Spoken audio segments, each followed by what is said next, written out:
TNT Open Mind Insights brings you powerful, authentic conversations, illuminating the path to better mental health care for all. But you really are a consummate professional physician. You're very thorough, you're very complete, you're very like humanistic in your approach. I've been super grateful to join the TNT team and to join this mission really that is to further the care of individuals. Mhm. And as you know from some of those initiatives Mhm. we've done Mhm. to promote thriving and flourishing. Mhm. I come from a non-medical family. So nobody in my family was in medicine. The person that I knew who was in medicine was my family physician. And I never even shadowed anybody before I applied to med school. The one time I shadowed a physician was about the week before I went to med school, and I thought, maybe this is different than I thought it was going to be. And I went all the way through my medical training and started residency with the general idea of what do I wish a physician had been or had been available to me and my family members, to the point that my first year of residency in my psychiatry Mhm. clinic, the 3 weeks that I was on vacation, I still had my psychiatry clinic because I didn't realize as a physician, you should take vacation. I thought as a physician, you should always be available to your patients. And so I had to learn some of those rules and things about boundaries. I ultimately, after med school, decided to do a combined residency in internal medicine and psychiatry. Coming into med school, I had been a neuroscience major, and I had anticipated that I would either be a family physician, like the physician that I knew, Right. or I would be a research neurologist with a special interest in migraines, which happened to plague me with some frequency. And I would actually say, and I tell this to med students all the time, the vision of how I would be practicing has remained stable, but the language that I use to describe what it is I'm doing has evolved as I've gained knowledge. So, over the course of my second, Mhm. third, and fourth years of medical school, I really thought about what kind of healthcare I wanted to provide. And I ultimately combined my passion for interacting with patients in that deep, meaningful way that we have in psychiatry Mhm. with probably related to my mother's work as an English teacher and my father's work in nonprofit, this desire to kind of get to the root of what is going on and to do investigative reporting and sleuthing that I really love about internal medicine Sure. prompted me to do the combined med-psych residency program. And then I fell into educational opportunities right off the bat. So my first year on faculty, I was permitted to be the associate program director in the Department of Medicine in charge of the Med-Psych residency. And then from there, I gained additional educational experiences with 10 years as a clerkship director and sub-internship director in internal medicine, 6 years as a psychiatry residency director, 4 years as the Med-Psych residency director, um, opportunities to create and lead an evidence-based medicine course at my home institution, and then more recently, the opportunity to join TNT in 2021, 2022, and to be the Associate Dean for Learning, Environment, and Wellbeing Right. starting in 23. So it was very interesting when you began this journey, minimal clinical experience, a mentor, if we call them a mentor, your family, your Mhm. personal physician. The family didn't direct you toward, medicine, the prestige of that. You found this really on your own. I did. I mean, a friend saying, "Let's go to medical school. Let's, high school, a biology teacher." I mean, how do you make that jump? Yeah, so I went to college knowing two things. I wanted to walk on the swim team, Okay, and I wanted to take the pre-medical courses without identifying as pre-med. okay, So I knew that I wanted to take a Bachelor of Science degree so that I could meet the pre-med okay. requirements. And I didn't actually join the pre-med group or Yeah. any of those things. I hung out with the swimmers. We swam Okay. and Yeah. practiced and did weights, 35 hours a week. Right. And I figured out kind of on my own how to apply. Okay. Um, Towards, third year, I figured out how to sign up for the MCAT and had Yeah. some Right. classmates and colleagues who were going pre-med. But honestly, as a neuroscience major, there's a lot of pressure to become a PhD Right. researcher. Yeah. And the parts that I loved about neuroscience were the behavioral neurosciences. Mhm. So implanting electrodes into rat brains was not the part that I Right. loved the most. I did think it was interesting to think about second messenger systems and, different intracellular mechanisms. But really what I loved was, why do people experience pain? Mhm. How are things rewarding? Right. What is the dopamine hypothesis of schizophrenia? And things like that that I really thought were Mhm. useful and applicable. Right. Mhm. And then as you described your path through different opportunities in leadership, settings, I know certainly from my experience, these are difficult systems to navigate through where you don't always have support, and there's bureaucracy and there's personalities Mhm. in chairs and deans and all those kinds of people.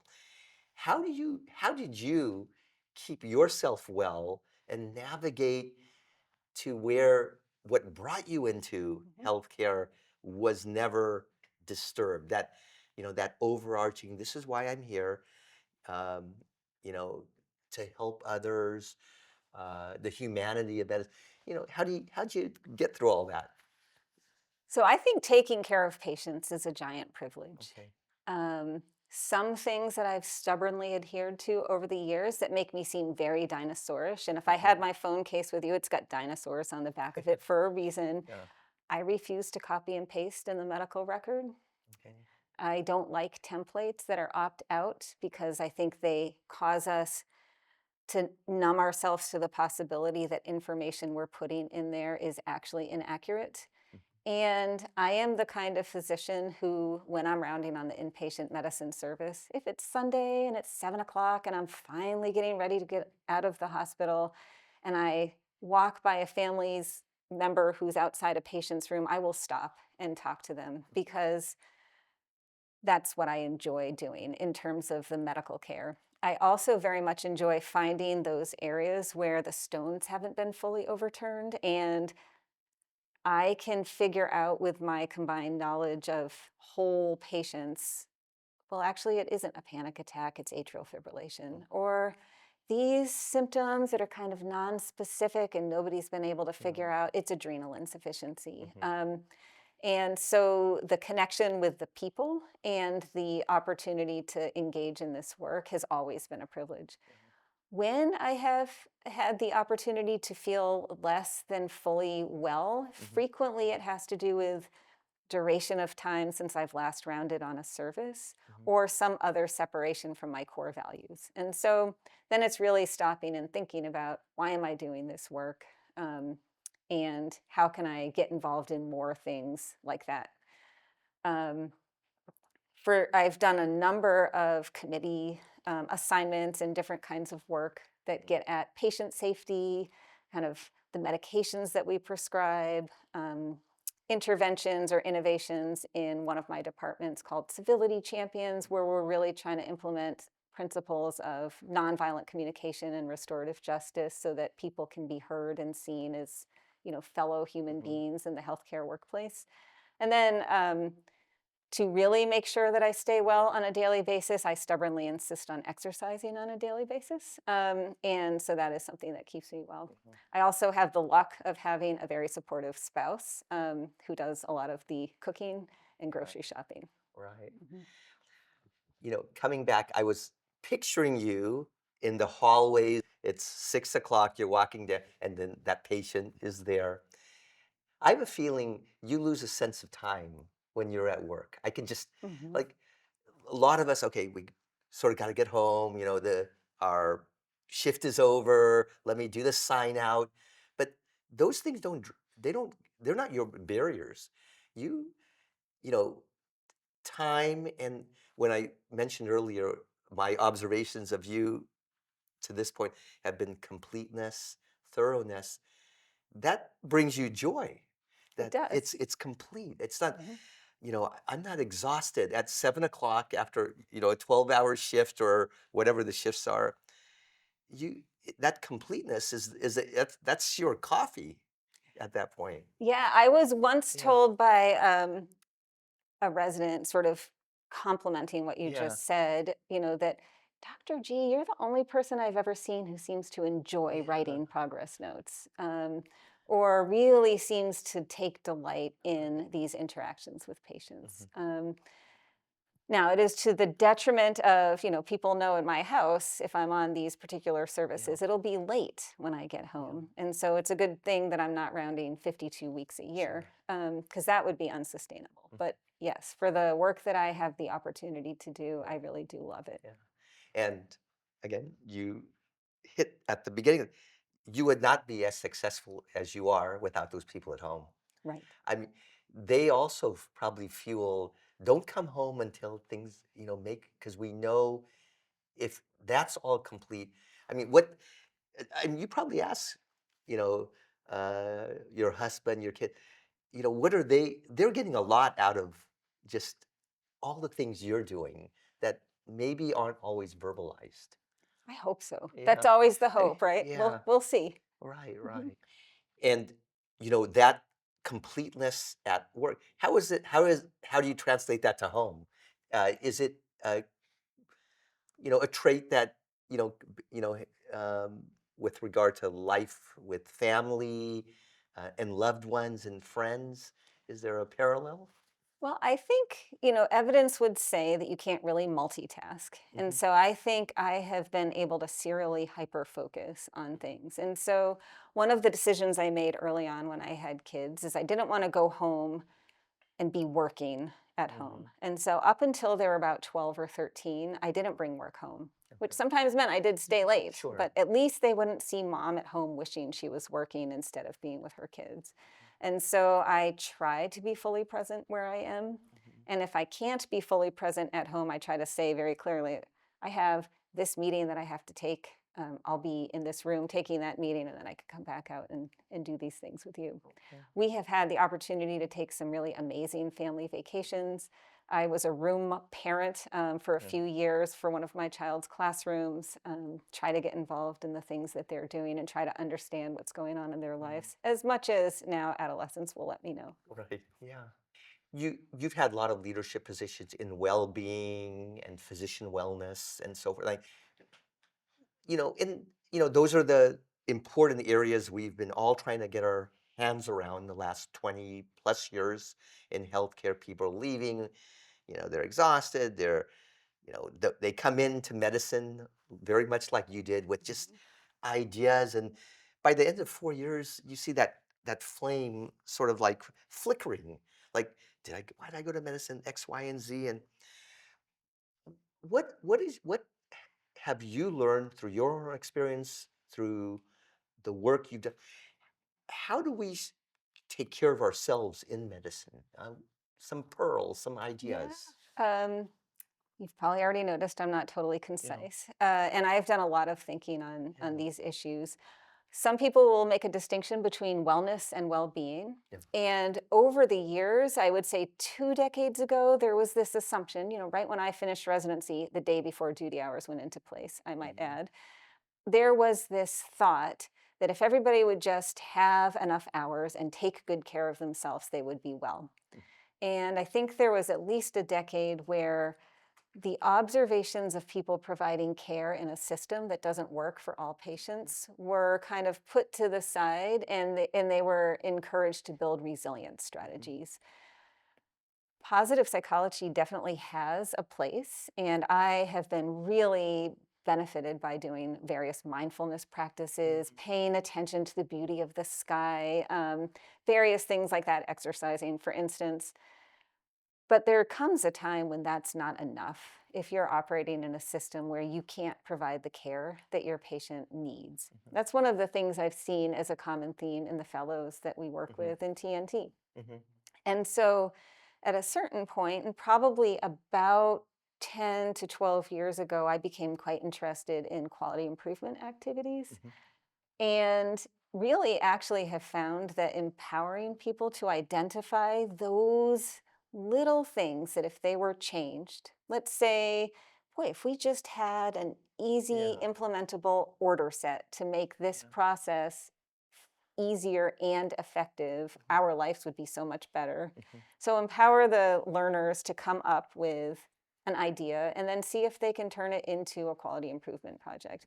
I had quite a bit of benefit over about 8 years as a psychiatry educator, implementing and then teaching ongoing quality improvement didactics. And then after I taught those didactics, I'd give them 6 months to go through one plan, do, study, act cycle. And I noticed, and there's so many other things that go on in society and life, it's hard to say that caused an improvement in overall perception of well-being and engagement. But I saw some really amazing examples of one small intervention and the seed is planted, and over time the system improves and makes things better. That person who planted the seed can look back on it and feel proud. And the people who come behind actually have no idea how it used to be, and then they can find opportunities to improve the system. And so those were probably my earliest forays into well-being. And then more recently, trying to figure out ways that values and actions can match. And so I do see learners come in super idealistic. You read personal statements and applications and, this is why I want to do this and I want to advocate for patients. And there is some evidence of a relationship between burnout and patient safety concerns, which you've probably read about in the literature yourself. With a lot of assumption being that if people are burnt out, they therefore commit patient safety errors. There is no randomized controlled trial, however, and it is quite likely that it's a bidirectional relationship. And so then if you think about things like moral injury or moral distress, if I am taking care of a patient and something happens that's either my fault or the fault of, the system of Swiss cheese that happens in human behavior, it could be that I wasn't burnt out, but now I'm distressed at what happened to that patient, and that undermines my sense of well-being. And so I think increasingly over the last 5 to 10 years, there's been more attention to the systems that support our patients and the systems that support our learners and providers and clinicians in the healthcare workplace, so that we can promote well-being from the perspective of values congruence and full engagement in that work. As again, you're there on the front line, with the leaders who are trying to understand this and implement maybe some policy strategies in academic medicine. I sometimes look as somebody that has some involvement, but not always involved in the policy of that. Are we doing better? Are our graduates more well that finished medical school, residency, and starter practice today than 20 years ago? I think that's the ongoing question, right? Right after duty hours went into place, there were some of those studies that actually showed that a certain proportion of people were sleeping less under the influence of duty hours. And then we in residency education at the time, or med student education, were sort of like, well, you're supposed to be sleeping when you're not working. You're not supposed to be having fun. And, that probably was undermining people. I do think that there are other pressures in the healthcare system. So when people are working in acute care services, gone are the days of 2-month psychiatric hospitalizations and enough time to get to know your patients and do the interventions. And there's discharge pressure. And sometimes that discharge pressure is met by adequate outpatient services, and sometimes that discharge pressure isn't. But what that means is the residents and students are busier admitting patients and quickly discharging patients while trying to work with an 80-hour work week. And really, honestly, everybody wants them to get out in time because it's an important aspect. And what I have seen is that that gives them less agency over how they can spend their time during the day sometimes. And so agency is also associated with well-being. And you have to balance that in medical education with you don't always know what you don't know yet. And figuring out that balance. To answer your question in a very long-winded way, I think we're making progress. And I think our learners have so much more exposure to what's going on in the world through, their phones, through information available on the computer, through various social media outlets.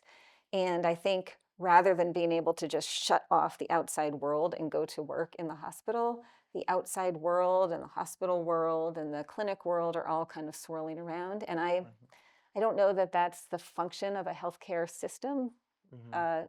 or the fault of a healthcare system, but I'm not sure that's helping our learners to be Yeah, more well. yeah. Something I heard in that description, the autonomy of medicine and independence and joy of that practice and relationship, so many forces are continue to disturb that and prevent you from that richness of spending time and hearing that story. Uh, Yeah, I yeah, do think hearing the story of another person, which is, yeah. here we are, hearing the Exactly. story of And another I've person, not heard your story, so try this to is perfect promote example. Yeah, connection and yeah, well-being yeah. and this recognition. I think when you can understand somebody's story, you realize you're not as alone. Mhm, And I think when our students and our residents and our faculty and colleagues have the ability to actually know the people they're working with, the team they're working with, the patient they're working with, not just the snapshot that comes up on the mhm, face sheet, but actually through that interaction, it can be very meaningful mhm, and can help to create a sense of community that is at risk sometimes. mhm. Yeah.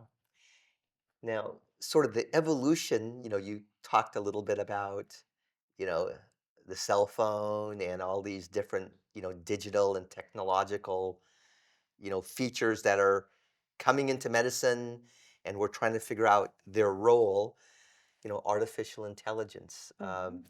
One of your lecture earlier today, I struggle with one, and now five to see, oh, a different story here. It was amazing to hear that Yeah, that person was absolutely. doing 5 different apps to see Yeah, what answers artificial intelligence would give him. right. I was, and maybe it's my age, I'm nervous about this. Who's gonna? But now I'm Mhm. coming around, and then part of me is saying, well, the human piece is critical, but with all these shortages of access to care, third world that don't have medical, can AI in some way, and because often think like in health economics outcome, Mhm. yes, there will be some bad outcomes, but can I live with bad outcomes that the greater mass is going to really benefit? Right, that is always the ethical challenge, Yeah, isn't it? And you have right. one person in front of you, and that person's autonomy and Yeah, individuality is of yeah, utmost importance when they're in right. front of you. Yeah. And that's the first principle of American Yes, medicine. And then you have to balance that with justice. yes, And is AI the way to go? I think it's coming for sure. right. Mhm. Yeah. If you could be at that table of the 10, 12 people that are going to make our next 20 years of AI policy in healthcare, what would be some principles you want to make sure that they address when they're trying to put some policy together? So I've done a little bit of thinking about Hmm. this, but I'm not Right. involved in AI innovations at the moment. Yeah. Um, my belief Hmm. is that the unit of value in healthcare, rather than being an individual encounter, would really benefit from being the patient's life. And I know when you Okay. do cost effectiveness analyses or you do other analyses, Hmm. you can always adopt a different Right. viewpoint. And if the unit of value is this encounter and this DRG, for Hmm. instance, then we know that, well, for this diagnosis, you have to get out of the hospital in 4 days. Yeah. If you think about the patient's life, though, how likely is it that this person will be able to thrive after this 4-day Hmm. intervention? Do they have the support systems they need at home to stay out of the hospital? Are they thriving and flourishing? And I think that would be one principle to Hmm. really think about, like rather than just the dollars spent or Yeah. saved in Yeah. one encounter, Right. sort of what's going on with a patient's life. I also think that some of the efficiency strategies we've adopted, I attempted to look at the question of copying and pasting the medical Yeah. record and ended up publishing a paper on failed efforts to evaluate something, thwarted attempts. So I wasn't successful in trying to illustrate my point for a variety of naive reasons. But even that, some of these strategies that we adopt in the name of efficiency may be efficiency of those things that uniquely require our input. Hmm. And those would be kind of critical thought and human connection. Mm-hmm. And I would suggest that whatever we delegate to artificial intelligence not be the assumption that it's doing critical thought or that human connection isn't important. Yeah. So while we're delegating those things, I think we've seen some successful innovations like different services that can actually create the documentation permitting outpatient healthcare providers to interact with their patients without typing. Yeah. And those seem to be promoting well-being in the outpatient clinicians. Many of the patients, as long as they're fine, being recorded in the interaction. And I think those are the types of delegation to AI that might provide benefit. If it's, well, you don't actually need to get the history from the patient because we can document it in advance, the patient can just type it in, then I worry that we're losing that opportunity to connect. Yeah.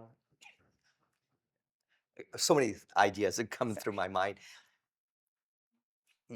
That efficiency and economics maybe shouldn't be the driving force. Whatever you're thinking about should ensure that that individual is getting proper health care. And I always feel everyone has the right to happiness. That came up in my mind. Mm-hmm. That whatever you're designing, those two should be sort of your goals. They have access to quality healthcare, again, whatever, but happiness. Mm-hmm. Every person on this earth has the right to be happy. So if you just are creating all these models that, so their health gets a little bit, but that happiness is just lost on the side. Something's missing there. Well, and there are a lot of interesting ways that you could go Yeah, with this yeah. question. Certainly, in an ideal world, everyone would have the opportunity to pursue happiness and the wherewithal to achieve it. Okay. And sort of as we're coming to an Mm-hmm. end, how I've gotten to know you is through the Train the New Trainers program. Mm-hmm. I'd like to come back to what you mentioned about Dr. McCarran, that he's so kind. He is genuine in when he shares what you've meant to him. It's kindness may be part of it, but it's what you've brought to him, the vision, ideas, energy, have really made the program where it's at. Um, Brought all these great faculty here, keep the program growing. Um, in 10 years is still a short time period in Mm-hmm. my mind. Where, what are some where would you like to see the program go? As you talk to people Mm-hmm. that are training, that are their alumni, faculty, um, and how do you want to expedite Right. that place to Yeah. be? I think one of the really wonderful things about this program is that we have just amazing faculty, and it's an opportunity to gather and learn from people who all want to be here, who are passionate about the mission of expanding healthcare delivery and accessibility for quality behavioral health to patients who need it. And 88% of the patients that are served, or 88% of the fellows, are in areas where patients are under-resourced. And that is a really valuable mission. And it's one that I think is core for those of us who participate. To see the fellows come and be so passionate and so involved and engaged in the learning is just a true delight. We've talked about scalability, Yeah. right? Like, how do you get this intervention or one like it to more people while maintaining the humanity, right? Do we do just educational modules using an artificial intelligence Jane chatbot? Will that work? How do we operationalize and upscale the mentorship, which really seems to be a core element where we meet with our cohorts of mentees, on a monthly basis to really kind of talk through how they're doing, any sort of clinical challenges that they've encountered, so we can teach a little pearl or nugget about a piece, a medication or an intervention that we know about. And how can we encourage people to maintain fidelity to that goal of taking the best possible care of patients? And so in 10 years, I know that we would love to see more alumni. I think we'll be over 1,400 alumni at the end of this cohort. We have expanded to addiction medicine. We've expanded to child and adolescent psychiatry since I joined the team. And we've really recruited some amazing faculty and people to help us distribute the message about TNT. I would love to see it continuing to thrive. Okay. I would love to see it big enough to be continuing to reach people while still small enough to maintain the humanity. And whether that means little pockets in different places like Yeah. TNT West and Right. TNT Yeah. East and TNT Europe, that might be a way to do it. And, kind of spreading this really great feeling of real serious purpose in helping people to thrive, I think would be an overall goal. Okay. Well, TNT needs to make sure you don't go anywhere. I'm certain they value what you're doing. Well, this was wonderful. Thank you so much. And, you know, as the TNT program grows and you continue to recruit new faculty, we want to all be here and we appreciate its impact. Can you maybe share a little bit about it? How do people who aren't familiar with the Train the New Trainers program in these different tracks that you mentioned, and maybe even a few more tracks that are percolating around Right? Are we going to do geriatrics? Are we geriatrics? going to do Yeah, another? I even sleep. I hear there's I've some heard interest. sleep, Sleep, pain, maybe. pain. Yeah. How would people begin to get an idea? What are you talking about in this kind of So the Train collaboration? New Trainers has a website. So please take a look at the TNT website to look at Train New Trainers through University of California, Irvine. We are also associated with a textbook that we've been in the process of editing, the 3rd edition for the Essentials of Primary Care Psychiatry textbook. And that might provide some useful information for people. I am evidently on Instagram at Jane_Gagliardi. I wasn't quite sure what my Instagram handle was, but that's what it is. And I think that my Twitter handle is, or X handle is Gagliardi Jane. Okay, got it. Yeah. Got it. And is there the beginning of percolating into like graduate medical education at medical schools and primary physician assistants, NPs? Well, so schools? TNT has always been open to advanced practice providers, including nurse practitioners and physician assistants, and that's something that sets us apart from some other programs. And it's been really great to have these mixed cohorts of mentees who can really learn from and with each other from different perspectives. In my work, in my other organization, I really value the opportunity to understand the different perspectives that our interprofessional learners are coming from, because not everybody has, not everybody is going to MD school, Right, and yeah. not everybody is going to nursing school, and there's something to be learned from each discipline. So there have been forays into graduate medical education with an effort to try to make sure that the maximum number of healthcare providers in the future can have a good foundational knowledge base in behavioral health. We thank Train the New Trainers for all that work. Thank you so much. Absolutely. Thank you so much. So my pleasure. Thank Really you. nice to talk to you.